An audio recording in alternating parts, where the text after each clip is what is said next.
5월 11일 목요일 황장수 뉴스 브리핑 시작하겠습니다. 저 뒤에 있는 화면, 어제 문재인 새 대통령이 국회에서 짐식을 하고 청와대로 향하는 과정에서 광화문 등에서 카프레이드 도중 차 밖으로 손을 흔드는 장면입니다. 어떤 국민들은 이 장면을 보고 환호했을 것이고 어떤 국민들은 이 장면을 보고 가슴이 쓰라렸을 겁니다. 문 대통령은 모두 지지했든 안 했든 하나가 되자, 지지하지 않은 사람까지도 존중한다고 어제 이야기를 했습니다. 자, 그런데 이 쓰라림을 이야기하기에 앞서 저는 오늘날의 한국의 보수의 현 주소는 어디이고 보수가 그리는 미래는 어디인가에 대해서 보수를 지향한다라고 생각하는 분들의 좀 자기 정리가 필요하다고 보고 있습니다. 한 시대에 있어서 이념이라는 것은 그 시대적인 상황과 고민, 요구들을 반영할 수밖에 없습니다. 자, 그래서 링컨은 공화당이면서 자본가의 편이면서 노예 해방을 했고요. 대처는 영국병이 걸린 영국의 노조들의 힘, 그리고 쇠락해가는 대영제국의 어떤 과정, 이런 부분 속에서 대처리즘이라는 것을 주장했고 미국의 레이건도 마찬가지였습니다. 자, 닉슨이 동서하의 대탕트를 추구한 부분은 월남전에서 성산이 없어져 가는 모습을 바라보면서 반전운동이 미국을 뒤덮을 때 나온 부분이라고 저는 보고 있습니다. 그래서 닉슨은 본인이 중국으로 가서 주얼레를 만나고 그러면서 모택동을 만나면서 중국과의 어떤 대탕트를 추구했습니다. 자, 레이건은 당시 구소련이 이미 힘이 빠져서 멸망할 수밖에 없다고 보고 무한 경쟁으로 몰아넣어서 결국 문을 닫게 했습니다.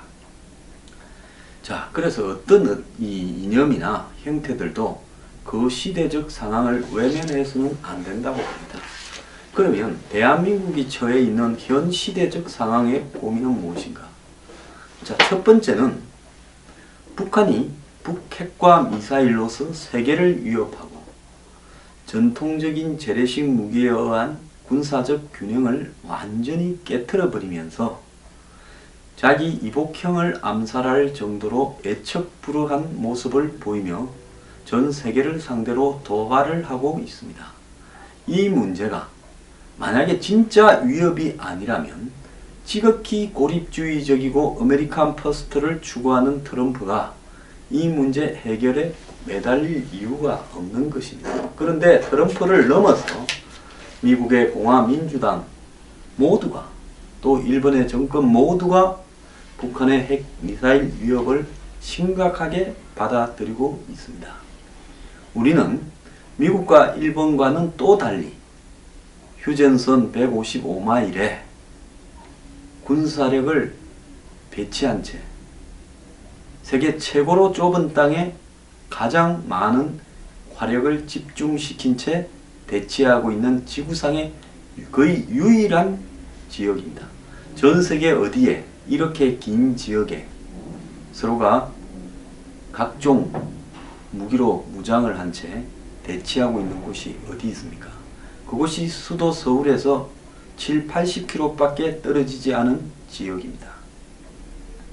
자, 그렇다면 왜 우리는 북한의 위협에 전 세계가 고민하고 그러면서 미, 중, 러, 일 이런 세계 초강대국이 북핵 문제를 자신의 가장 우선적 문제로 이렇게 인식하는데 왜 우리는 이 문제를 등한시하느냐는 겁니다. 한국에 대한 위협이 아니다라는 것은 북핵이요, 북한의 고각 발사로 미사일에 핵을 탑재한 미사일의 고각 발사로 결국은 이 북한의 핵과 미사일은 한국의 모든 군사 시스템을 무력화시킬 수 있다는 것을 보여주고 있습니다. 자, 이 상황에서 핵 문제가, 미사일 문제가 우리 문제가 아니고 멀리 일본과 미국의 문제다라고 이야기하는 이 시각에 대해서 제대로 토론조차 되지 않고 있습니다. 자, 보수의 지금 이 시대의 가치 중에 가장 핵심적인 부분은 한국적 현실이 직면하고 있는 안보 문제에 대한 인식, 이것이라고 저는 보고 있습니다. 그렇기 때문에 보수는 세계의 어떤 나라의 보수와는 다른 한국적 특수 상황에서의 보수, 즉 그것이 북한에 대한 안보 위기에서의 대응 능력, 이것이 보수의 주요한 원칙이 될 수밖에 없습니다. 그런데 우리가 이 안보 문제, 자연히 한미 동맹 문제로 연관될 수밖에 없는데, 이 문제를 과거에 우리 보수 진영 내부에서 종북 척결, 좌파 척결로 이야기를 해왔습니다. 그러면 이 종북 척결, 좌파 척결이라는 것이 무의미한 이야기거나 정적을 처단하고 민주주의를 이렇게 압살하고 국민의 인권을 탄압하기 위한 부분이었느냐? 저는 과거 7, 80년대 군사정부에서는 그런 측면이 있었다고는 봅니다.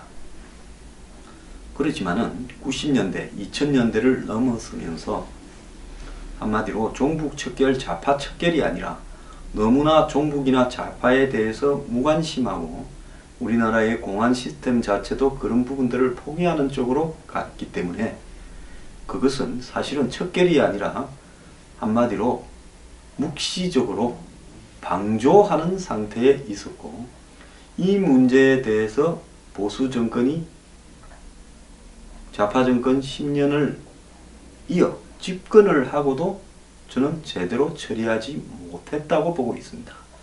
이명박 5년, 박근혜 4년 동안에 박근혜 4년 중에서 통진당을 해산시켰다고 주요한 업적으로 이야기를 하지만은 통진당 해산 그 외를 빼고 그야말로 박근혜 정부가 종북과 좌파 척결을 하기 위한 부분에 무엇을 했는가? 저는 결국 처음부터 통진당 해산을 목적으로 하지도 않았습니다. 정치적으로 통진당 해체가 어느 정도 필요했기 때문에 갑자기 돌아섰다. 저는 박근혜 정부가 집권 1년 차부터 한국의 좌파 종북 부분에서 용인할 수 있는 부분과 용인할 수 없는 부분을 구분해서 대처하겠다고 강하게 주장해오고 일관성 있게 갔더라면 저는 통진당 해체가 실제로 굉장히 많은 국민적 임팩트를 줬을 거라고 보고 있습니다. 자, 그런 상황에서 통진당을 한편으로는 해체하면서 본인은 중국과의 관계에서 이해할 수 없는 모습을 보였고, 때로는 통일대박이라고 하면서 근거 없는 통일지상주의 드레스덴 선언 같은 이야기들을 뜬금없이 하기도 했습니다. 한마디로 갈짓자 행보를 반복하면서 이념을 자신의 집권을 위해서 활용을 했다. 그것은 이명박 정부도 마찬가지입니다. 싱가포르에서 북한 사람과 정상회담을 추구하기 위해 만나서 돈 봉투를 건네었다는 것을 북한이 폭로하고, 더 나아가서 북한과 가스관, 고속도로, 전기 연결, 세 가지 연결을 목표로 하면서 끊임없이 싱가포르, 북경, 그리고 러시아 등에서 북한과의 관계 개선을 추구해 왔습니다. 그러다가 같은 해에 천안함 얻어맞고 연평도 포격당하면서도 그 와중에서도 끊임없이 북한과의 뒷거래를 추구해 왔습니다. 자, 보수 정권이 일관성 있고 예측 가능하게 북한에 대한 대응이나 종북 좌파 척결을 위해서 노력해 왔느냐? 저는 그렇지 않다고 보고 있고요. 이 보수 정권, 두 정권 9년 동안에 각각 부패와 수많은 정치 스캔들, 돈과 관련된 의혹을 남기면서 결국 박근혜 정부가 붕괴되면서 어제 제가 말씀드린 대로 종북들의 온상을 만들어 버렸다라고 보고 있습니다. 자, 그러면서 문재인이 내건 가치 중에 하나가 적폐청산, 적폐척결, 부패척결을 이야기하고 있고, 자신들이 집권했던 과거 노무현 정권이 겉으로 이야기하던 바와는 달리 수많은 부패 의혹을 양산하고 무너져 갔음에도 불구하고 그 당사자가 9년 보수 정권의 적폐척결, 부패척결을 이야기하고 있고, 그것이 먹혀들었습니다.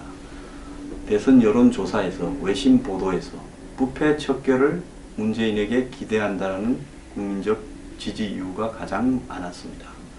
결국은 종북척결, 좌파척결을 내건 이 보수정권 9년은 한마디로 말장난에 불과했고, 결국 자신들이 종북 세력이라고 이렇게 생각했던 사람들이 다시 정치의 일선에 등장하는 그런 계기를 만들어 버렸습니다. 누구 탓할 일이 아니라고 보고요. 이 부분에 대해서 맹목적인 지지를 보내온 보수 지지층의 정치적 수준과 한계 또한 그 책임이 없다 할 수 없습니다. 자, 어제 어떤 분이요, 황장수 경제학 지식이 일천하다, 공부되라, 그렇게 많이 방송할 수준이 안 된다고 비꼬았는데, 아마 제가 재벌개혁이나 경제 문제에서의 정경유착과 부패, 이런 부분을 지적을 하니까 그런 말을 할 것으로 보인다. 지금 프랑스 대선에서 나타나고 있는 모습, 미국 대선에서 나타나고 있는 모습, 영국의 브렉시트, 유럽을 휩쓸고 있는 파퓰리즘의 바람 등의 핵심은 그 사회의 기득권층들이, 근데 여기서 좌파들은 기득권을 마치 보수만을 기득권이라고 이야기하지만은 좌파도 기득권입니다. 좌우 기득권이 별로 다르지 않다는 겁니다. 자, 미국에 보면 힐러리가 기득권입니까? 트럼프가 기득권입니까? 힐러리 남편 클린턴이 기득권이었습니까? 결국 미국의 대선의 결과는 미국 국민들이 힐러리와 클린턴을 기득권으로 인식했고, 트럼프를 기득권 청산의 인물로 지목했다라는 겁니다. 샌더스의 열풍도 민주당 내부에서의 기득권 청산이었습니다. 마크롱이 당선된 것도, 저는 그 사람이 따로 이야기를 하겠지만은 기득권임에도 불구하고 본인은 기득권이 아니냐 나서면서 합리적인 대안을 출구를 모색하는 프랑스 국민의 마음에 들었다고 봅니다. 그럼 이 시대에 지금 경제의 본질은 뭐냐, 정치의 본질은 뭐냐라는 문제를 놓고 볼 때 성장이 무너진 사회입니다. 선진국일수록 성장은 거의 무너졌습니다. 미국과 유럽과 일본을 볼 때 성장이 더 이상 될 수 없는 시대에 도달했다는 것은 명백하게 드러나고 있습니다. 중국 또한 성장이 한계에 이르렀습니다. 전 세계 어디도 브릭스라고 부르던 성장의 견인차 나라들도 이제는 성장이 불가능한 상황입니다. 과거 우리가 성장이 가능한 시대에는 보수의 가치를 성장, 그리고 그것도 한국 같은 경우에는 대기업 중심의 성장에 의한, 그리고 그와 연관된 중소기업, 하청기업들의 또 성장, 그리고 고용, 이런 부분들이 선순환하는 구조를 놓고 바라봤습니다. 그럼 이런 성장이 무너진 시대에 보수의 가치는 무엇이냐라고 봤을 때, 이제는 성장되지 않는 시대에 있어서 더불어 살아감의 가치를 내거는 것이 저는 보수의 역할이라고 보고 있습니다. 자, 성장은 보수의 역할이고 분배는 진보의 역할이면, 성장이 안 되는 시대에는 보수는 끝난 거고 무조건 진보 좌파들이 득세할 수밖에 없다라는 겁니까? 저는 그렇지 않습니다. 경제에 있어서 보수의 가치라는 부분들은 무궁무진하다고 보고 있고, 그것은 경제적인 패러다임이 바뀐 세상에서 새로운 보수의 가치를 이제는 더불어 살아감으로 잡아야 된다는 겁니다. 한국의 경제학에 수만 명의 한마디로 교수, 학자, 연구원, 정부 관련 기관, 그리고 공무원들이 있지만은 이들이 정말로 이 경제학의 제대로 된 가치를 알아서 오늘날 한국 경제가 정말 국민 다수가 무너져가는 이런 양상을 만들었겠습니까? 전 세계에 경제학 하는 사람이 수십만이 수백만이 있을 건데 그들이 제대로 대안을 제시해서 오늘날 전 세계의 경제학 교과서가 무력해지는 이런 상황이 발생하고 있습니다. 자, 성장이 안 되는 시대의 보수의 경제적인 문제에 대한 시각을 어떻게 잡을 것인가? 이것은 끊임없이 고민해야 됩니다. 이런 시대가 되다 보니까 복지는 줄어들 수밖에 없고 거기에 노동의 유연화, 즉 해고를 이렇게 자유롭게 하는 부분은 점점 등장할 수밖에 없고 그 속에서 어려운 조건에서 생산성을 높이려고 하는 노력은 계속될 수밖에 없고 여기에 과거하고는 다르게 말도 안 되게 비대해진 한마디로 이 기업의 역할, 힘, 자본과 금융의 힘은 정치 부분과 유착이 되어서 거대한 기득권을 형성했고 언론과 법 쪽에 더 나아가서 오피니언 리더들이 이를 떠받치고 있다는 것은 한국뿐만 아니라 전 세계를 뒤덮고 있는 현상입니다. 자, 히틀러가 우파입니까? 좌파입니까? 자, 이렇게 물으면 답을 하기 쉽겠습니까? 나치라는 부분은 약자인데요. 국가사회주의 노동당입니다. 히틀러의 당 이름에는 사회주의라는 말이 있고 노동도 있습니다. 즉 1930년대에 세계를 휩쓸던 대공황 속에서 개인의 기업의 역할은 무의미해지고 거구라고 부르는 히틀러나 무솔리니 등이 일본의 또 이 군부 등이 결국은 국가가 중심이 되는 파시즘 체제를 만들면서 국가가 한마디로 경제와 노동 문제를 관여하게 되는, 통제하는 그러한 목표를 내걸은 겁니다. 그러면 계획경제를 하는 이 빨갱이라고 부르는 소련이나 한마디로 공산당 혁명가들과 히틀러의 국가사회주의 노동당의 차이는 뭐가 다른 겁니까? 그러니까요, 시대에 따라서 극자 극우, 히틀러가 제일 싫어한 것은 빨갱이였습니다. 근데 빨갱이를 청산한다라는 히틀러 또한 자유시장 경제하고는 거리가 먼 부분이었습니다. 오늘날 우리가 자유시장 경제라고 생각하는 이 자본주의의 경제적 모델은 허구의 이야기입니다.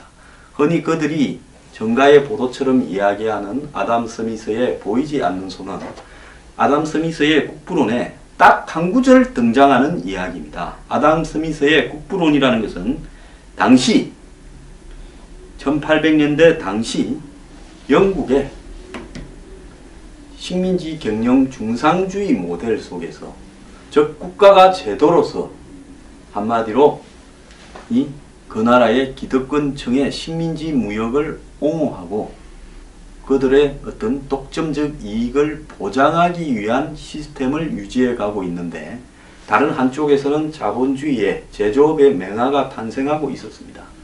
이 속에서 아담 스미스는 노동에 의해서 모든 가치가 창조되고 국가가 이런 기득권을 위한 규제를 통해서 경제를 장악하려고 하지 마라. 즉 특권층을 옹호하지 마라. 그러면서 내건 것이 모든 인간들을 자유롭게 두면 그들의 사적, 이익, 개인적 탐욕에 의해서 욕망에 의해서 결국은 이 경제가 저절로 돌아가게 된다라고 하는 다소 극단적인 표현을 썼습니다.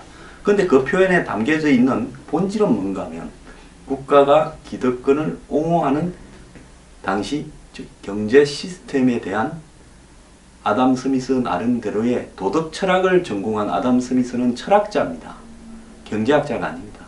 그 사람의 도덕 철학으로 봐서는 그 시대의 가장 큰 문제, 귀족층, 특권층, 그리고 한마디로 자본가층이 국가의 비호를 등에 업고 경제를 장악하는 비효율적인 시스템을 비판하는 부분이었고, 그래서 국가가 그렇게 개입을 하지 말라고 이야기하고 효율적인 한마디로 노동의 역할 분배에 의해서 이익을 극대화할 수 있는 방법은 자유롭게 국가의 역할을 줄이는 부분이다. 시장에서 그런 균형이 찾아지도록 해라. 즉 시장을 완전히 통제하면서 특수층의 이익을 보호하던 부분에 대한 비판이었습니다.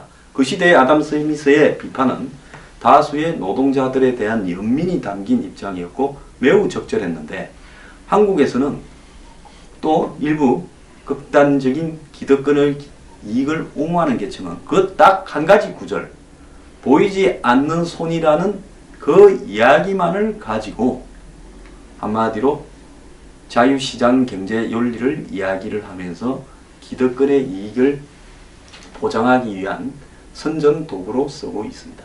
경제에서는요, 원칙이 따로 없습니다. 자유시장 경제라고 하는 부분은 자유롭게 두면 세상이 된다는 것이 아니라, 한마디로 웬만한 부분에서는 공정하게 경쟁을 하도록 국가가 공정 경쟁에 대한 한마디 통제 역할을 수행하라는 부분이 담겨져 있는 겁니다.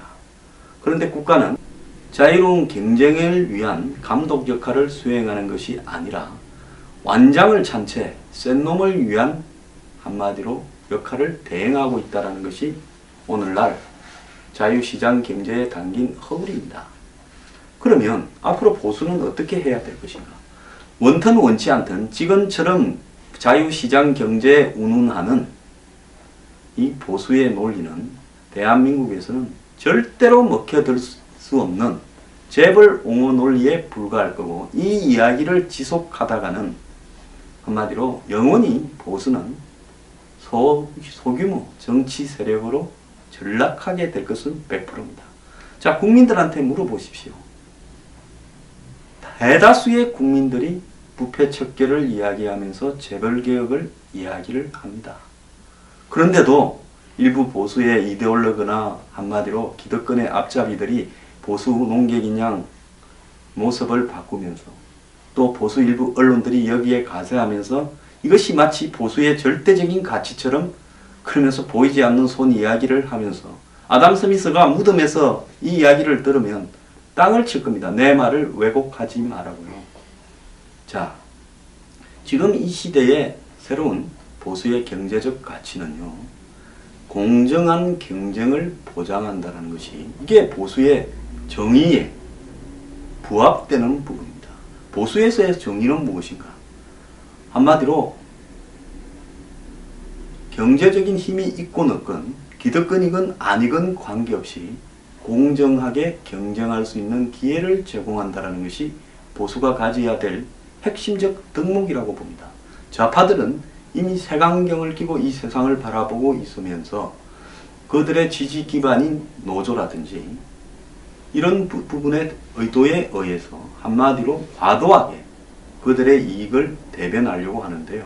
저는 보수의 기본적인 가치는 재벌의 이익도 보장해서는 안 되고, 우선적으로 한마디로 노조의 이익도 우선적으로 보장해서는 안 된 채 국가가 공정한 경쟁을 갖다가 정확하게 올바르게 감독해야 된다는 것이 저는 보수의 경제적 가치의 핵심이라고 보고 있습니다.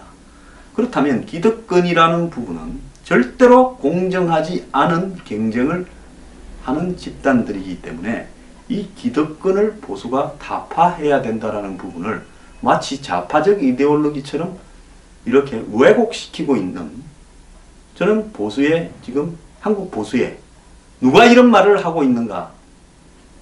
보수, 순수한 보수를 이렇게 지향하는 분들의 고민이 있기를 바랍니다. 정말 한국 경제가 공정하게 진행되고 있는가? 정부의 경제정책이 공정하게, 정부의 예산 사용이 공정하게 되고 있는가? 자신의 이익을 위해서 경제에 영향력을 미쳐서 손아래 주무르는 사람이 누구인가? 자, 저는 문재인 새 대통령이 공정하게 경제를 운영할 것인가 하는 부분에 대해서 딱 하나의 의문을 던집니다. 이재용에 대해서 법대로 어떻게 처리하는가? 자, 이재용이 국가 경제 발전에 기여했고, 더 나아가서 한국 경제에 차지하는 비중이 높기 때문에 그를 사면한다라고 지금까지처럼 이야기하게 되면 문재인 대통령은 기득권이 될 겁니다.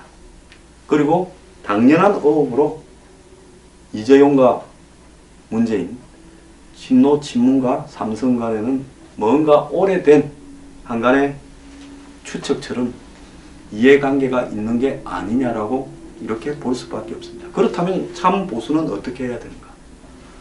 이재용에 대한 사면을 반대하고 다른 국민들과 똑같이 그도 저지른 만큼 법에 의해서 당연한 처벌을 받고 즉 추징금도 받고 몸으로 때우고 놓으라고 이야기하는 것이 올바른 보수의 역할입니다. 그런데 지금 우리 보수 진영에 한번 보십시오. 99.9%가 이재용을 석방하라. 삼성이 살아야 우리가 산다. 이렇게 생각할 건데 그 생각을 하는 사람 대부분은 앞잡이들만 빼고는 삼성이 살아도 당신의 삶과는 아무런 관련이 없고 오히려 당신의 삶이 더 피폐해질 수도 있다는 것을 모르고 있는 겁니다. 이재용이 없으면 삼성이 돌아가지 않는다면 이것이 자유시장 경제 국가 그리고 경영과 소유가 분리되어가는 전 세계의 경제 추세에서 유독 한국의 세계적 대기업 하나는 거꾸로 가고 있다는 것을 의미하는 거고 이것은 자유시장 경제나 자본주의의 본질과 어긋나고 있다는 걸 의미하는 거 아니겠습니까? 전 세계 어느 나라에 어느 한 명이 잘못을 저질러서 깜빵에 갔는데 그 사람이 깜빵을 판결받은 대로 산다고 해서 그 기업이 무너진다고 하면 그것은 기업이 아니라 그 사람의 왕국인 거죠. 그러지 않습니까? 이런 쉬운 논리도 궤변을 들이대면서 반대하는 사람들이 저보고 경제적 지식을 탓하지 말길 바랍니다.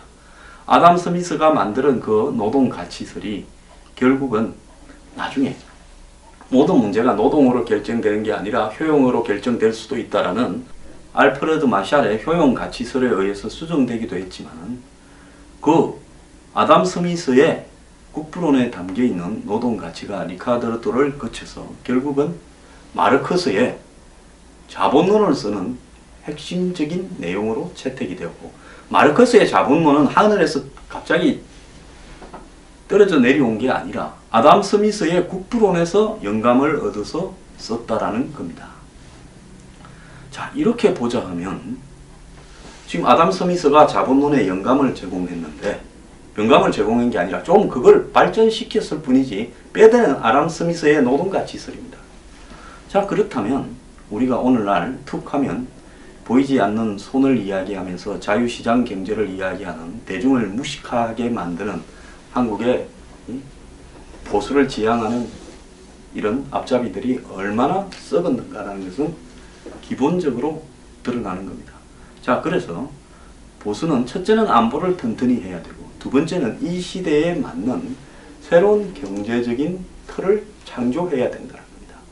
보수가 망한 것은 세상이 변해가는데도 기득권을 옹호하는 입장에 서서 아담 스미스를 왜곡시키면서 자유시장 경제를 이야기하면서 뒤로는 온갖 거래를 물밑으로는 다 해서 경제뿐만 아니라 단순한 대학 입시 더 나아가서 군대에 가는 거 그리고 심지어 취업까지도 물밑에서 다 거래하고 한마디로 금수저 신분 상승이 무너진 사회를 만들면서 마치 자유시장 경제가 되는 양 착각을 하는데 보수 정치인과 보수 정당가 보수 농객가 보수 이론가들이 그것을 제공했다는 겁니다. 그래서 기득권층이 보수처럼 되어버린 겁니다.